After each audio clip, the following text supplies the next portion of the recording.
Happy Thanksgiving, everybody. That's a little too late for that. Sorry. Happy Valentine's Day, everybody. You might want to push it back a little bit. Happy New Year. Close enough.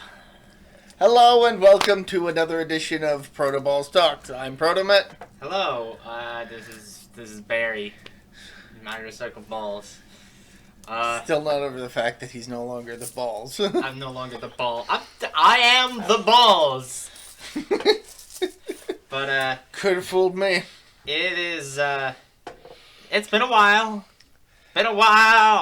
Yeah, we probably could have gotten this done like a month ago if somebody had better managed their time. I say, pointing at myself. Okay, yeah. That's better. Don't you fucking blame me. I only get 2 days off each week, alright? Fuck you. This is what working a full-time job gets you. Yep.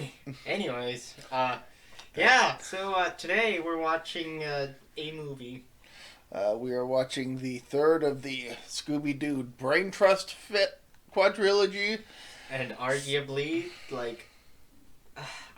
the worst one out of all of them. That is arguably, because I still think there's one that's worse than this. And I disagree wholeheartedly. But we'll discuss that when we get to talk about that, because today we're talking about Scooby-Doo and the Alien Invaders, which is honestly not that good of a movie, regardless of our opinions. Not really, no.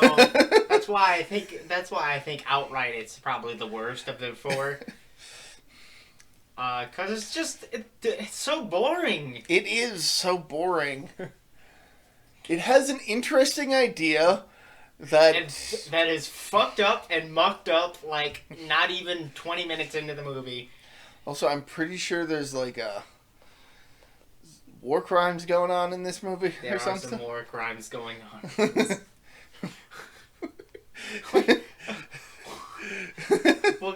We'll get into it, but it's Scooby-Doo and the Alien Invaders is what we're watching today. It came out in like 2000. I'm pretty sure it was still the 90s. Couldn't look it up. Yeah, let me. He's so bored with the movie already. He can't even be bothered to look it up right before we even start. 2000. Oh, well. October 3rd, 2000. Shut me up. Yeah. Bitch. Really, it's just... When I was a kid, I thought it was better, but now that I'm an adult, I'm just like... It's got... Problem. It's got problems. It's got problems. To put it lightly. It's not a bad movie, but it's not a good movie. It's no Witch's Ghost, which is no Zombie Island. Yeah. I mean, Witch's Ghost has its own fair share of problems. But it is still an incredibly entertaining film. At least it's an incredibly entertaining film, and then Zombie Island is Zombie Island is Zombie Island. Zombie Island is a fucking league of its own as far as Scooby-Doo movies go. And this one pales in comparison to both of them, and quite a bit. Like, you can really tell that the crunch time that Warner Brothers was putting on the Brain Trust to get a yearly movie out. Not even that. It's also like the budget was a lot less. Cause give me 2 seconds. I don't think there are any celebrity voices in this movie at all. Not outside of a lot of the returning cast from the previous movie, right? Which is really just a Scooby Gang, and that's about it. Mm-hmm. I mean, of course, you've got Frank Welker. Okay, Mark Hamill's in this movie. He's Steve, by the way. Oh, right. I keep forgetting that he is in this movie. Kevin Michael because his character is so forgettable as a character.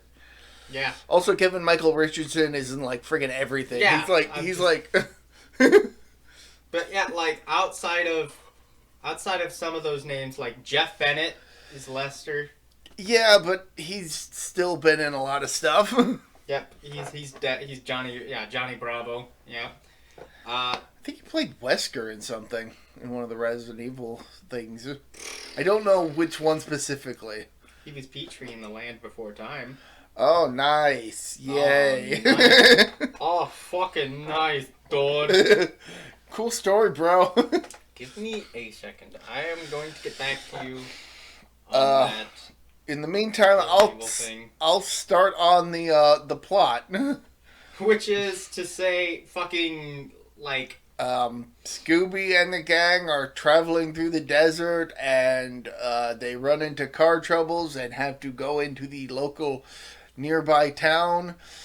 They spot a UFO at some point, and everybody in the diner is like, "Oh, you saw the UFO too!" And everybody knows about the UFOs, and they get to talking about one guy who had a real close encounter, and I'm pretty sure he was sexually assaulted. Like, they don't come right out and say it, but, you know, there have been some allegations levied against aliens in the past, and I'm pretty sure that's what the scene is implying, as being so horrific that they can't show it. 'Cause it does look like he's shoving something into something. Like, that seems like what the motion is, so... these aliens have been canceled. I zoned out for 2 seconds here. Next thing I know, these aliens are canceled. I'm like, wait, what the fuck? Hold on. For sexually assaulting the crazy guy. Oh, yeah. Potentially. Yeah. Fucking Lester. But, yeah, like... But he does claim he has pictures, so Scooby and the gang, they go to his place and he shows them the pictures that he painted of the UFOs. Yeah. That he fucking painted. Yeah, we're just breezing, like, right through this whole thing. Because this movie is boring and we don't want to dwell on it too much. That's the biggest problem with this movie, is it's just not very good. At some point, Scooby and Shaggy encounter a hippie girl and her dog, and they basically fall head over heels for them. Also, they get abducted by aliens, and stuff probably happens. Yeah. You got, like, big green-headed aliens and shit. I mean, just look at the poster. Yeah, Crystal and Amber is the other duo's name. Yeah. You know what? God, that whole subplot too, is a whole thing. That is honestly one of the worst parts of this movie. Honestly, I think it might be one of the worst things of Scooby-Doo in general. You may not be far off. I mean, as bad as Scooby Goes Hollywood is, at least it doesn't try to pair them up with, well, anybody. In an incredibly awkward and cringy, oh god.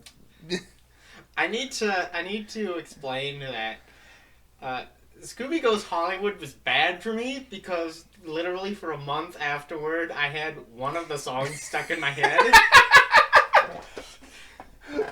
And yet you still consider this worse. And I still consider this song sequence worse. Oh, yeah, because there's a musical sequence in the video in this movie that is basically just Scooby and Shaggy engaging in a music video about what if they got with Crystal Amber. So Zombie Island, you had this very timeless, like this very 90s rock sequence. Oh, hell yeah. A couple of them. Couple like, if you heard these songs today, you'd know they're from the 90s. They rocked out. They rocked out. Witch's Ghost had the country sequence. As well as the Hex Girls. The Hex Girls in general. Yeah. Had that and the Hex Girls. And not really any other sequence. Other than the ending sequence. And then this one, it's fucking disco. And disco and electronica. And I just don't know what they were going for.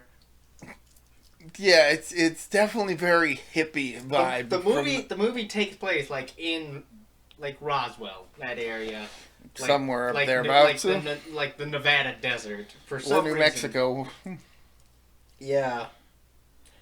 Oh, God. But yeah, basically Scooby and Shaggy have a dream sequence where they're like getting with this hippie girl and a dog that they've fallen for, and it's And they kiss. and then Scooby-Doo and Shaggy kiss, and that's the funny joke of the movie. Funny, yeah. It's the funny joke of the movie. Yeah.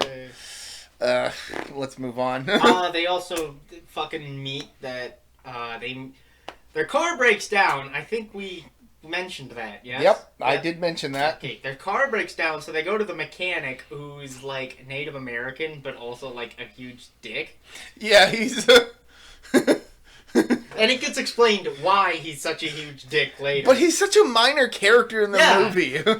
Like, this is like his only notable scene outside of the very end of the movie. And they said, he's clearly just there to act as a red herring. Yeah. It's so fucking weird. He shows up in like one other scene too. It could have fooled me.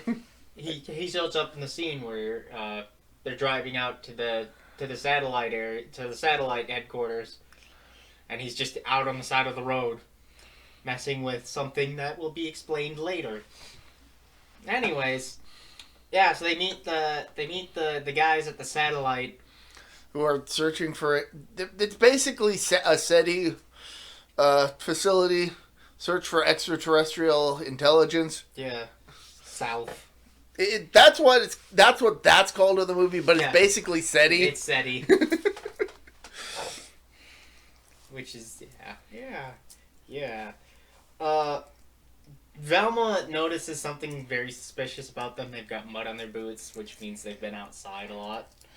In like wet weather, and it's the desert. And it's the desert. And that whole thing just sort of fucking tips you off. Yeah, that's like the biggest clue, and that's the biggest fucking Chekhov's gun you've ever seen. Yeah. Like, gee, thanks for giving away the movie, guys. Basically. At least Witch's Ghost had a very nice bait and switch. Oh, hell yeah, I love that one. And then another bait and switch. And then Zombie Island was like a very well done bait and switch too, but you could kind of tell shit was about to go sideways either way. It had good. Both of those had good plot twists. This one is basically just a really extended Scooby-Doo episode. The only thing that you could really account for in Witch's Ghost is, oh hey, that character's voiced by Tim Curry. Ain't no possible way he could be the villain, because it's Tim Curry. But he does make a pretty good... He makes a very compelling argument. But this movie... there are a couple of military police officers that Scooby, Shaggy, Crystal, and Amber encounter. You and I may not agree that this is the worst of the four, but I think this one has the worst writing of the four. Oh, yeah, I can definitely agree with that. Yeah. Because there are not a whole lot of potential suspects for who the alien invaders are. There's not even like a minor subplot in this. Well, the minor subplot is Scooby and Shaggy wanting to bone a couple chicks they met. Yeah, pretty much. And that's not much of a compelling subplot compared to, like, I don't know, say... Let's search for this guy's book. Yeah. Let's search for this let's search for this dead woman's book and see what happens. Or even like fucking Daphne and Fred having their little spat because of Bo. Because of Bo and Simone. Bo and yeah, Simone. Yeah. And then the other subplot of the fucking Scooby hates cats. Yeah, but that's just like a C plot, really. And then there's another subplot about the fucking pirate ship and the lost pirate treasure. Which does tie into everything. Which ties into everything. Zombie Island is such a well-written movie for being a kid's movie. Fuck you. But they did have an extended period to actually work on this, whereas this one, they really only had like a year. This was really when Warner Brothers wanted these guys who had such success with Zombie Island to keep churning out the goodness, and clearly they ran dry pretty quickly. Yeah, hold on. Okay, Yeah, no, keep going. It really doesn't help that they really only had one more movie left in them after this one, and that one was muddled up due to executive meddling because. Okay, I'll get into that when we talk about that movie. Yeah, so because that's a whole thing. Witch's Ghost came out on October 5th, 1999. So exactly 1 year before this. While Witch's Ghost came out on September 22nd, 1998. So they had a year and a month change, which that extra month must have really helped. I find it surprising that they released it twice, though. Witch's Ghost and then Witch's Ghost. Oh, yeah, it's Zombie Island. Is what I mean. Zombie Island in 98. Yeah. Also, yeah, Mary Kay Bergman's not in this movie as Daphne because she had passed away the year before.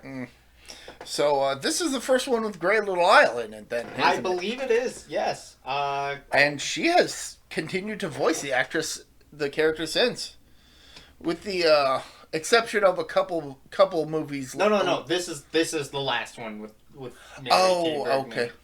Yeah. So the next one is where Great Little Isle. Okay. She had died in like November they recorded I guess they recorded all their lines and then she died. That's which is actually kind of explains why Daphne has the least amount of lines in that movie. She fucking doesn't talk at all. This one or the next one? This one. This one she doesn't really talk at all. Which is, okay. Came out October 3rd, 2000. Mary Kay Bergman died in fucking November of 1999. So they had a month to work with. That's, yeah. Anyways. Right, moving on. Scooby and Shaggy dicking around in the restricted area of the site. They get kicked out. They come back because they're dumbasses. Crystal and Amber sneak in at some point. Yep. I think we'll just put the spoiler thing right here. Yeah. Things you like about the film.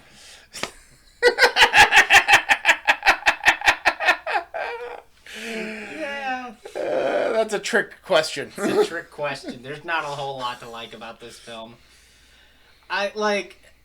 17 minutes and we're struggling for stuff to talk about. Because, like I said before, this movie is basically just an extended Scooby-Doo episode. It really is. God. So there's just not a whole lot we want to talk about with this movie.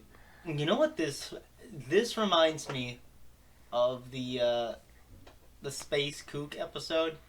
Do you remember? You know which one I'm talking about? I've watched literally every episode of Scooby-Doo. I'm trying to think of the episode name. So of course I remember it. I'm trying to think of the episode name. I can't remember it offhand, but it has Space Kook in the title, I'm pretty sure. It's kind of like an extended expenditure. Extended version of that. It's an extended expenditure of that episode. But with a fucking wacky romance interest for Shaggy subplot. Yeah, basically. Favorite characters, I mean, the Scooby Gang, I guess, would be the only likable character. I like Lester! Yeah, I'll admit, I like Lester, too. I also like Serge, the fucking diner owner.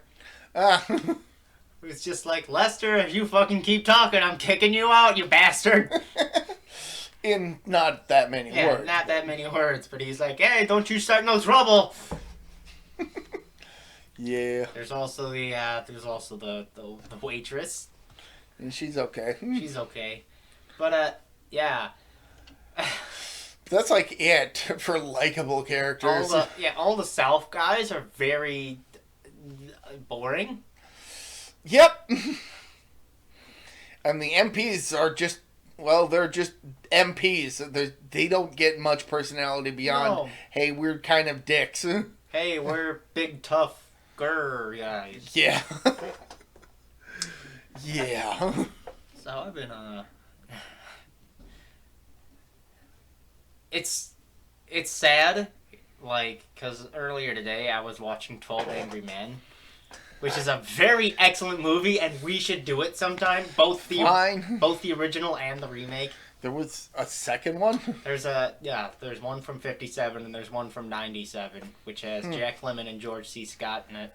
It's a very good film. It also has Bubba from Forrest Gump, and then it has Grissom from CSI also in it. It's very interesting. But reeling back, I went from 12 Angry Men to this movie. For the record, we actually watched this movie like a month ago. Yeah. We watched this movie on Thanksgiving. Yeah, we did. So that should give you a good idea of how much free time we've had between then and now to get this recorded. And it's not like it's a matter of, oh, we're forgetting stuff because it's been a month since we watched it. No! No, this movie is just bad. Like it's 70 minutes. It's not hard to fucking follow through. I mean, from beginning to end, it's car breaks down, the trio leave, Scooby and Shaggy chased by aliens, make it to the diner, Lester takes him to his house, Scooby and Shaggy walk around town, they meet Crystal and Amber, blah, blah, blah. They meet the mechanic, and they fucking go to the south. You're actually doing a better job than we've been doing in summarizing this movie. They go to south, and they return.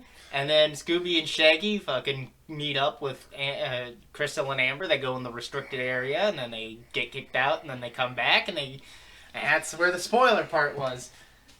I think you forgot to mention when Scooby and Shaggy got abducted, but minor detail. I mentioned, yeah, I'm pretty sure I mentioned that in the. Maybe I just glazed. Maybe my eyes just glazed over because that description was just as boring as this movie, which could tell you how entertaining this movie is. It's really not. Not really. If you're gonna, if your kid loves Scooby-Doo, I'd say, sure, fucking throw this movie on, but... Yeah. But it's not highbrow entertainment. Not that Scooby-Doo is. It's, like I said before, it's no Witch's Ghost, which is no Zombie Island. You know what it is? This is gonna be a very weird comparison. It's like, okay, between Zombie Island and Alien Invaders, it's like going from The Godfather to fucking Fred the movie. That actually seems like a pretty good comparison. Like, you're going from a pseudo masterpiece. I'm not saying like the Godfather isn't a masterpiece, but it's not my movie. I've not seen it in its entirety, so I can't comment. The Godfather's a great movie. I'm not saying it's not a masterpiece. If you think it's a masterpiece, that's whatever. That's your opinion. It's been a couple of years since I watched The Godfather, though. But what we're saying is we're going from a critically acclaimed movie to fucking trash. Yeah. But only if that trash was very mediocre and boring. Yeah. And I think that's what makes Alien Invaders so much worse. Because if it was bad, at least like fucking Scooby-Doo Goes Hollywood or Scooby-Doo and the Reluctant Werewolf, at least there's the potential for fun. We can have fun making fun of how bad the movie is. But this movie is just boring. I think, and I know you don't like quoting him, but I think Nostalgia Critic, when he was talking about certain movies, I can't remember who it was. I think it was Nostalgia Critic that mentioned it. He's like, we can work with bad, but if it's boring, there's nothing to work with. Yeah. Yeah, that is a sentiment that I have heard a lot. Being bad is perhaps a lot better than boring, I guess. Yes. And unfortunately, this movie is just boring, so we don't have a whole lot to work with. I mean, your favorite scene would probably have to be the climax, because that's really the only... That is absolutely nuts. But we'll get there when we get there. Yeah, that goes places. That climax just goes all sorts of places. And just how, I don't know. I understand what Warner Brothers was trying to do. You know, you had zombies, you had witches. Oh, let's do aliens. But I don't think aliens was the right choice. Yeah. I don't think it was the right way to go. Interesting idea, but it certainly did not stick the landing. I didn't even make the takeoff. Oh, it crashed on the tarmac? Wow. It fucking... The rotor spun. It crashed on the tarmac while it was taxiing. Yeah. That's the worst thing you can do. Speaking of airplanes, that reminds me of a story of a Russian plane crash from 1985. Apparently, the reason it crashed was because I don't know the Russian ATF, analog, but like the air controller basically made a bet with the pilot that they could do an instrument-only landing. So what they did was they put fucking curtains on the windows in the cockpit. And that's why they crashed, killing like 200 people. Well. Yeah. Don't take bets. Don't take bets. Because they overtook the tarmac and they just fucking crash landed. Apparently there were 14 kids on board. All of them survived somehow, which is wild. I'd say that was miraculous, but a couple hundred people died, so... Yeah. But, that's... Like, you can't really call something miraculous if people still died. Now, Sully Sullenberger. That's a miracle. Yeah. That's one word for it. But yeah, so that's Alien Invaders. What you think landing in a bay with everybody surviving isn't a miracle? I mean, yeah, I suppose so. I don't know, dude. Leave me alone. I'm tired. I can't. It's the day before Christmas! It's the day before Christmas. Christmas Eve. Yeah, that literally means the day before Christmas. Yeah! Dipshit! What are you, fucking stupid? You said it was the day before Christmas. It is the day before No, Christmas. it's the day before Christmas. It's the day before Christmas Eve, so technically I'm right from a certain point of view. Also from a certain point of view, I'm your brother. And Leigh is your sister. No, it's not true. That's impossible. Also, LeChuck, he's your brother too. Fucking LeChuck from fucking Monkey Island? Yes. Yeah. Why don't we just talk about Monkey Island instead? Maybe another time. Maybe another time. Yeah, Alien Invaders. I mean, yeah, favorite scene, obviously the climax. Favorite character is probably Lester, because he's so batshit. I give this a 4 out of 10. A 4 out of 10, really? Yeah. I give it a 5, a solid 5. It's not bad enough to be a 4. It's just straight mediocre boring. I find it a little too boring. I guess. Yeah. You know what this needed? Needed some tear time again. It did. It really did. I mean, you don't know. You want to know what? This movie would have been way more interesting if instead of, like, the stereotypical aliens, it had, like, eldritch shit in it. Like, Scooby-Doo meets fucking Lovecraft aliens. So, Mystery Incorporated. We don't talk about Mystery Incorporated. I love talking about Mystery Incorporated. Not yet, mister. I already did. I recommended it, remember? Yes, that is what I'm saying. I'm saying, like, aliens are, it's not scary. Zombies are scary. Witches can be scary. The fucking aliens they have in Alien Invaders is not scary at all. I mean, you can do scary aliens. I mean, look at Alien. Yeah. I mean, you could do that. You could do The Thing. Oh, man, Scooby-Doo versus The Thing? Oh, my fucking God! It'd be amazing! Now it's got me wondering what the next Scooby-Doo movie is. Oh, Jesus. I still gotta get around to watching the one they did with Courage. You know what? I'll probably do that after I finish watching through Courage the Cowardly Dog, since I have that on DVD now, because I wanted to watch that before going into this. Into that. Straight out of nowhere, Scooby... Oh, yeah, that one's the... Yeah. That one's from 14. I don't know.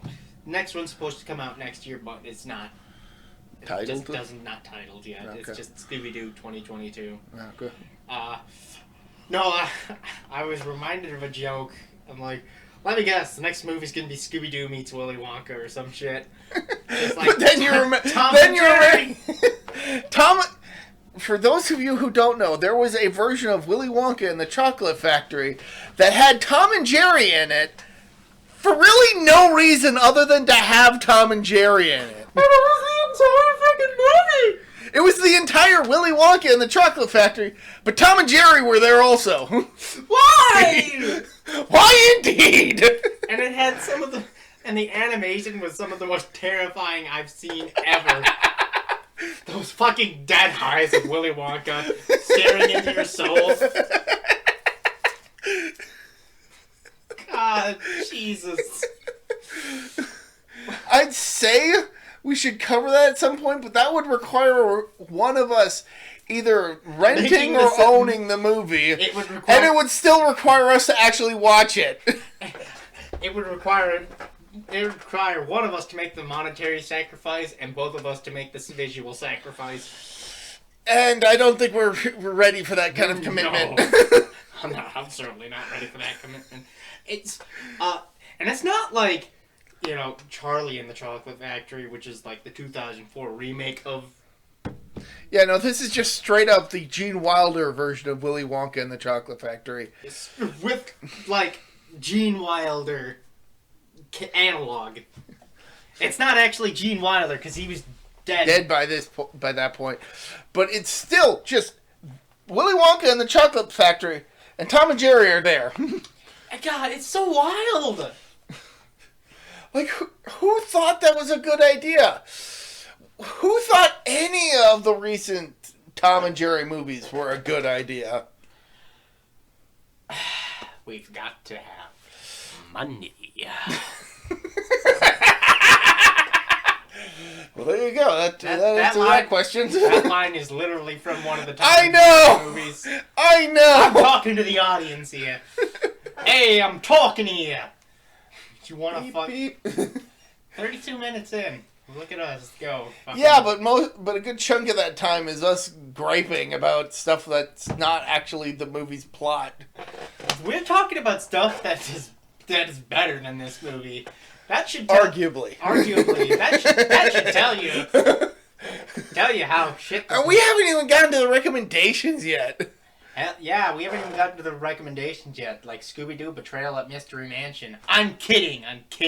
We haven't played that yet. Yeah, we can't comment on it. I can't comment on it. I own it, but we haven't played it yet.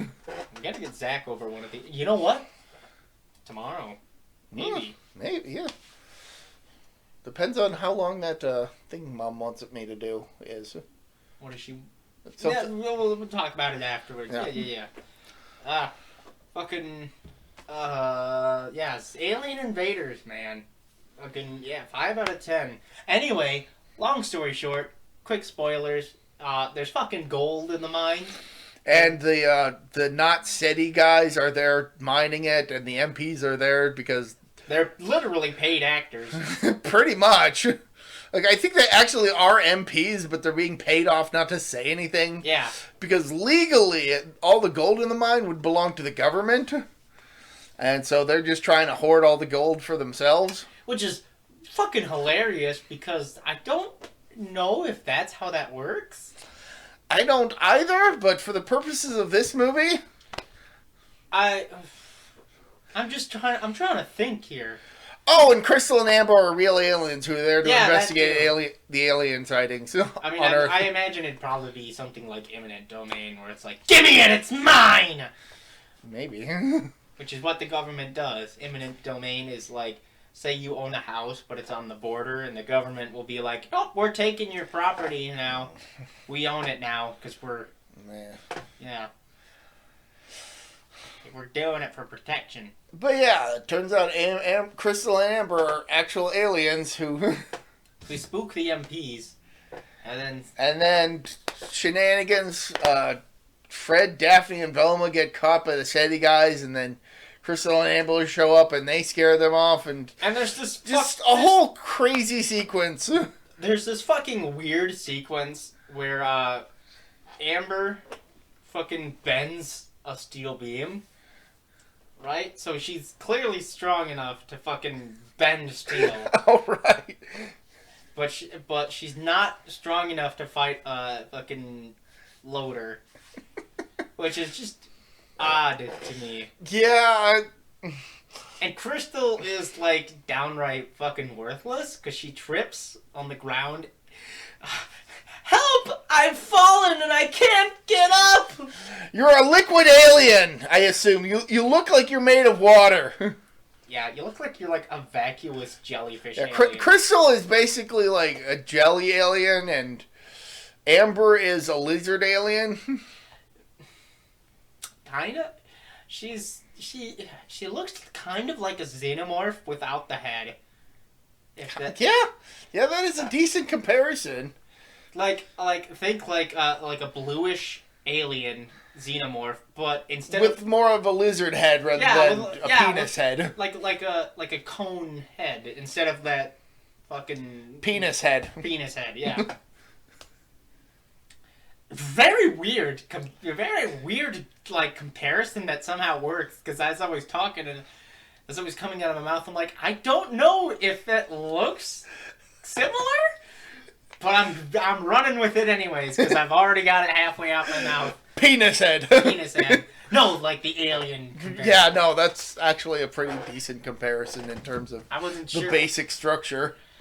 Yeah, it's so bizarre. And then, of course, Scooby and Shaggy almost kill a guy. They almost fucking impale this guy. I'm pretty sure the not SETI guys were planning on dropping Fred, Daphne, and Velma into just a pit of spikes. They were planning on just... they just had a pit of spikes there. They were planning on straight up committing murder and and hoping no government officials inspected the area. Which is fucking nuts. I mean, Jesus Christ. As far as, convoluted plans go, there's Zombie Island. We're gonna take your life force and fucking kill you so we can live for another year. Or witch's ghost, where I want to free my witch ancestor so that we can rule the world as warlock and witch overlords. Yeah. And it's like, we're gonna commit murder for gold. It's like kind of a... I mean, on the one hand, you can kind of understand, but on the other hand, that's really a really huge step down in terms of stakes. Yeah. I mean, okay, fair enough. Your plan's been caught, but it's not like you guys couldn't have then, kept the gold that you had. You'd already be guaranteed to be fucking rich off, stealing from the government. I don't know. This plot's really dumb. Yep. Anyway, long story short, the bad guys get caught. The alien girls go back to space as friends. Scooby and Shaggy get friend zoned. They really do. They're like, yeah, we'd like something, but you know how long distance relationships work? Let's just say friends. Let's just stay friends. And then they just peace out. And then the SETI guys was like, no, they were real aliens. Come on. We'll get a book deal out of this. And Lester's like, yeah, well, I know they're aliens. I've got pictures. That's how the movie ends, folks. Yep. God. Also, I love the fact, we're gonna get a book deal, despite the fact that they probably have attempted murder on their resume. Hasn't stopped people from getting book deals before. That's true, Charles Manson. I was thinking more O.J. Simpson. Oh, but... yeah, fuck O.J. If I did it. Bitch, please. Bitch, please. Your DNA was all over the place. Only reason you got off is because fucking the whole jury fell to the emotional appeal. And you were rich. And you were rich. And the cops happened to be racist. If the cops weren't if the cops weren't racist, he'd be in fucking prison for life. But that's a topic for another video. Maybe. I speak, Probably not. I speak for ProtoBalls Talk as an entity and declaring that OJ did it. I mean, he's allowed to do that I'm because I allowed. can't, because I'm not disagreeing. Yeah. As a corporate entity. It's like, I think everybody knows OJ did it. I don't know, there's plenty of people who think he's innocent. Yeah, and there are plenty of people who don't believe in global warming, but that's still a thing. I mean, there's also plenty of people who think Bill Cosby didn't do it, but that's neither here nor there. But that's a topic for no other video. So, recommendations. We kind of skipped over actually doing that before. We were supposed to do that during the spoiler break, but... Right, you know what? Fuck it. Fuck it. Fine, yeah, no, I don't care. Metroid Dread. I recently was replaying through Metroid Fusion on the Game Boy Advance. Then I learned that the game's battery was dead, so good news is that I learned that given enough time, I could probably beat that game in one sitting. Bad news is I can't save the game anymore, and I like the game. But, hey, Metroid Dread is out, so all is forgiven. Because Metroid Dread is fucking awesome. Yeah. Honestly, replaying Fusion, I kept wanting to do stuff that was in Dread. I was like, oh right, I can't accurately line up my shots because that isn't a system in this game. Right. I haven't played Dread, by the way. I have a friend. It's hard. I have a friend who desperately wants me to play it. She's got me playing Breath of the Wild. Because I bought that for fucking $60, and it probably wasn't the right idea to do it. Pay $60 for it. There would be people who would argue that, yes, it was. Yeah, I get that. Me included. I'm just like spending... Fair point. But... Spending the $60 when I probably could have gotten Mario Party or Mario Golf or one of the other games. You're probably better off with Breath of the Wild, trust me. I like Breath of the Wild. You know what? Breath of the Wild. Yeah, okay. I'll recommend it. I wasn't done with Dread, but... Go on. So the game is set after Metroid Fusion, so it's the furthest point in the timeline. Samus is sent to a planet to investigate a mysterious signal, and there she encounters a Chozo that kicks her ass. And the entire rest of the game is basically her trying to get back to her ship so she can leave. And it is incredibly satisfying. I think, a good, like, it is, this might, no, you can correct me on this. It is if a Metroid game were survival horror. Yeah, that actually is a good comparison. If Metroid were Clock Tower. That is not a terrible comparison, because having to deal with the robot enemies in this game can be very stress-inducing in a good way. And they follow you everywhere, don't they? They do their best to try and kill you once they detect you. They will... There are a number of ways to evade their detection, but it becomes a bit nerve-wracking when they are nearby. So, right. So it's really well done. The Dread was a great title for this, and considering that was a title that had been in the works since Fusion got released. Mm-hmm. Like, some people speculated it was real, some people thought it was canceled, it was a huge mess, and then Nintendo was like, hey, Metroid Dread's coming out later this year. It's like over 15 years in speculation, and then Nintendo's just like, yeah, no, we're releasing it later this year. It's coming out in a few months. Enjoy. And we did. Yeah. So it's fucking great. Okay. Yeah. Breath of the Wild, and then, it's, everybody eagerly awaiting Breath of the Wild 2. Mm-hmm. Breath of the Wild, I think, is actually fine. I've played maybe 6 hours of it so far. Like, I haven't played, like, too far into it. I haven't even started any of the story stuff. I'm just out exploring. To be fair, not like 97% of this game is exploring. Yeah. So, like, you not getting to the story stuff makes complete sense. I got to Kakariko Village. And, all that. But then I'm like, let's go exploring some more. And I met the, what are they called? The Koroks? No, not the Koroks. The fish people. The Zora. I met Zora. Yep, I met the Zora.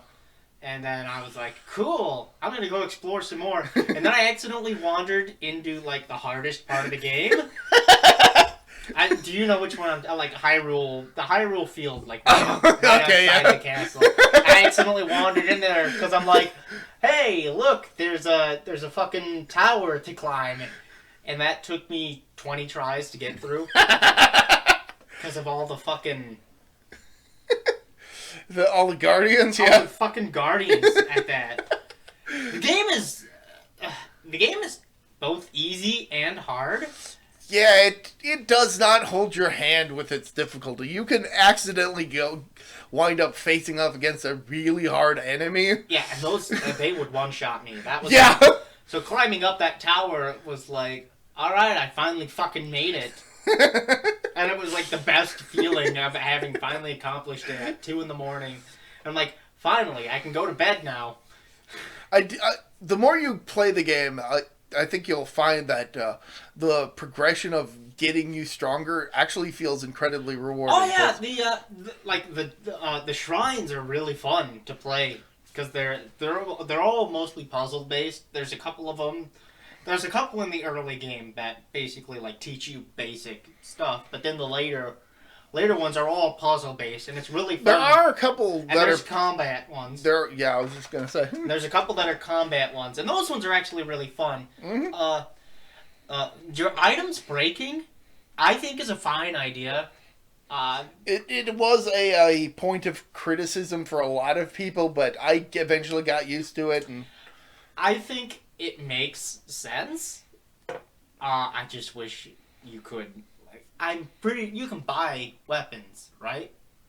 Well, you find so many that you don't really need to. That's fair enough. I meant more like high. I think you can, like, if you get some like of the collectibles, you can like craft some weapons to replace them. All right. But for the most part, you're gonna just be finding weapons and stuff in like chests and such. Yeah. I think my main weapons have been like the rusty items and shit. Mostly because those are the ones I find all the time. Or the fucking bokoblin shit. Basically, your items breaking down feels a bit more realistic. It makes the world feel a lot more lived in. Cooking food is fun. Just trying to figuring out all the different shit you can make. That's pretty fun. I usually just like set a bunch of stuff by the fire and let it cook. Yeah, and then just picked it back up. And I do enjoy the fact that if food does have it doesn't just replenish your hearts; it can do other stuff. Uh-huh. And like weather there's weather effects in the game and all that, and like weather can make it harder to do stuff. Mm-hmm. Like climbing. If you're trying to climb and it's raining out, just kind of pretend like you're a cicada. Just stay there for a good period of time. I think some of my favorite moments is just like, you get to the top of a tower and you just look out and then you start gliding. And you're just having fun, having the time of your life looking out at the grand expanse. And then you get struck by lightning. And then wait, what? I'm sure that's possible. God, I would hate if that could happen. Oh, I'd be so mad, dude. Actually, you can't. You can't because you're not touching the ground if you're in the air. I don't think video games care about physics if it's. It's never happened to me. It's never happened to me. I'm just putting out a hypothetical. Putting out a hypothetical as a joke. Yeah. My friend would really appreciate both us talking about Metroid Dread and Breath of the Wild in the same video.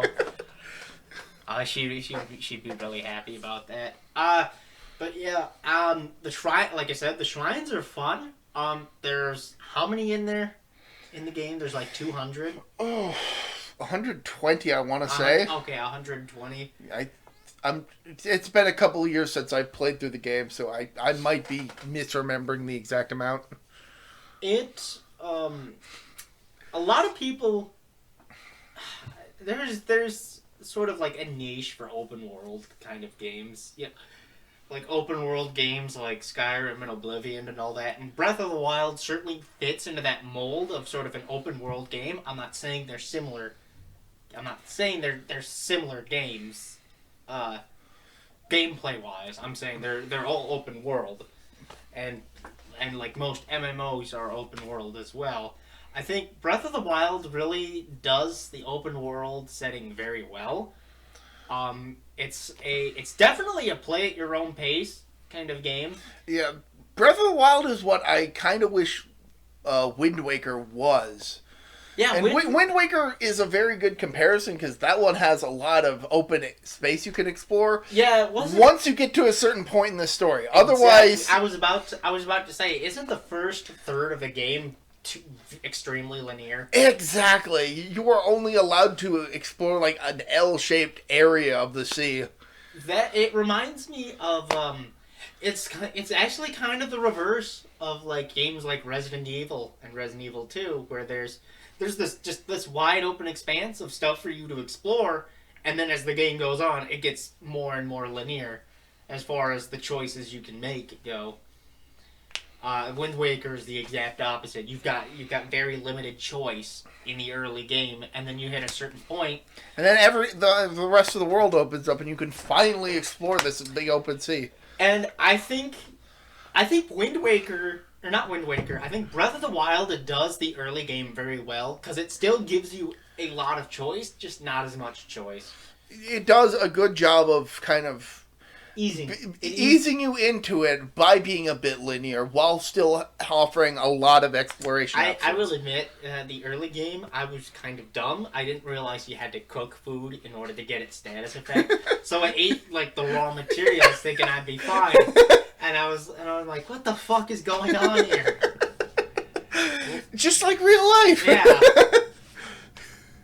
So yeah, you gotta cook a steak before you eat it, otherwise you get E. coli. Yeah, you gotta cook a steak, otherwise you get salmonella. I also like how early on with cooking, you'll sometimes cook something that is so horrible it's censored.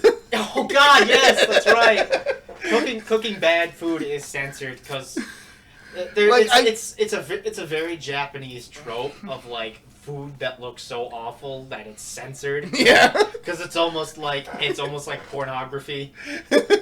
Oh, get it away! Like get it away from here! Fucking censor that shit, dude. That should be illegal in 20 states. Later on in the game, whenever I did cook dishes, that never happened to me. So I think it was just an early game thing. To kind of, I assume I could have been. I don't know. I didn't do a whole lot of cooking, to be honest. I cook some items every chance I get. Well, I guess I should rephrase that. I didn't cook a whole lot of dishes. I did cook food. I will say I also like some of the NPCs. Some of the NPCs are already like there's one character who I took a liking to like extremely early once I got to Kakariko Village. I don't know if you know who that is. You'd have to be a bit specific because there was a lot of characters. Like the daughter. Oh, Paya? Yes, Paya. Yeah. Granddaughter. Yeah, I'm like, hey, Paya. I already like her. She's very nice. She's very Hinata-esque from early Naruto. Yeah. Or at least her early in relatively. Yes, exactly. But yeah, Breath of the Wild. I think one of the biggest problems I have with the game is my Joy-Cons, because they're fucking... Yes, I'm actually glad that I had actually gotten some new Joy-Cons before I had started on Dread, so I did not have that stupid drift problem, which my old Joy-Cons still have. I think what I need to do is invest in... I should have put that on my Christmas list, a fucking old, classic controller for Switch. Mm. But, it happens. It's whatever. I'll survive. Because my Joy-Cons drift really bad. Yeah, I know the feeling I got. My old pair does the same. And like because they drift, sometimes it does stuff that I don't want it to do, Mm-hmm. Mm-hmm. and that's just it makes the game a bit more difficult. To I say the also least. I also need to fucking learn how to parry and counter more Fair because point. I fucking don't. I'm kind of terrible with that too. My gameplay style in certain kind of games is I like to play like the tank, hit shit and take a lot of damage. But I'm very much the same, honestly. But I like Code Vein. I've recently been playing, and that's I noticed that. a Dark Souls light. But I'm not fucking good at Dark Souls games because again I like to hit shit and get hit, and that punishes that kind of play. Yeah. I'm not a very tactical person. That's probably why I'll never get into a Souls game. Not that I've ever tried. I just don't think it's the kind of game for me, and that's completely fine. Yeah. I know what kind of games I like, and that's mostly Metroidvanias. And that's fine. You know, there's nothing against that. Yeah. So Breath of the Wild, Metroid Dread, those are our recommendations. Mm-hmm. Anything else we need to talk about? I don't fucking know. I can't think of anything. What's going on in the world of wrestling? Not much, because neither of us watch much lately. Yeah, I've actually just straight up stopped watching wrestling. Do you at least keep up? Not really, No. to be honest. That's fine. I keep up every once in a while. It's fine. Anyways, yeah, I guess we better end this video before we fucking bore the rest of our audience. Too late. What We up? already talked about this movie, remember? Yeah, that's true. I was gonna joke, what audience? Hey, Tank watches this stuff. Hey Tank, how's it going, dude? We'd love to have you back for the next one. I hope you're staying away from the alcohol. He's always on the alcohol. That's it. He's dead. Have you seen his channel? I have seen it. Yes, I have seen his channel. Alrighty. Well, Scooby-Doo and the Alien Invaders. Don't watch it. Don't watch. Yeah, just skip it. Just skip Yeah. it. It's not worth your time, unfortunately. Alrighty. Yep. Yeah, we'll see you guys later. Bye. Bye.